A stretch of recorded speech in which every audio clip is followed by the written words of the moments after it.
আপনার phone charge হচ্ছে না, বারবার চার্জে লাগিয়ে দেখছেন কিন্তু কিছুই হচ্ছে না। চিন্তা করবেন না, আজকে আমরা জানাবো এর 5টি সহজ সমাধান। নাম্বার 1, চার্জার ও কেবল চেক করুন। অন্য কেবল বা চার্জার দিয়ে ট্রাই করুন। অনেক সময় কেবল ভেঙে গেলে ভেতরের সংযোগ বিচ্ছিন্ন হয়ে যায়।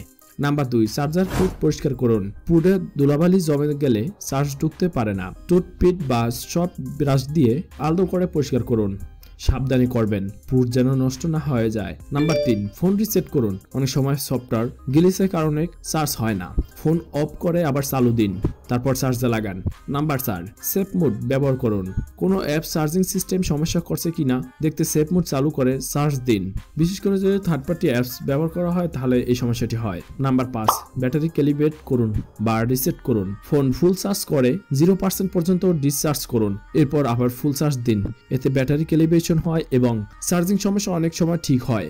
বোনাস টিপস, সফটওয়্যার আপডেট দিন। অনেক পুরনো সফটওয়্যার চার্জিং সমস্যা হতে পারে। যদি প্রয়োজন হয় সবকিছু ট্রাই করার পরও সমস্যা থাকলে ফ্যাক্টরি রিসেট হতে পারে লাস্ট উপায়, তবে ব্যাকআপ নিয়ে নেবেন। আর এখানে যেগুলো বলা আছে এগুলো যদি পুরো ভিডিও দেখতে চান তাহলে আমার ভিডিও আপলোড করা আছে, ভিডিও নিচে মেনশন করে দেবো, সেখান থেকে ক্লিক করে আপনারা সেই ভিডিওতে চলে যেতে পারবেন। ভিডিওটা এই পর্যন্ত ভালো লাগলে অবশ্যই লাইক, কমেন্ট এবং চ্যানেলটি সাবস্ক্রাইব করতে ভুলবেন না।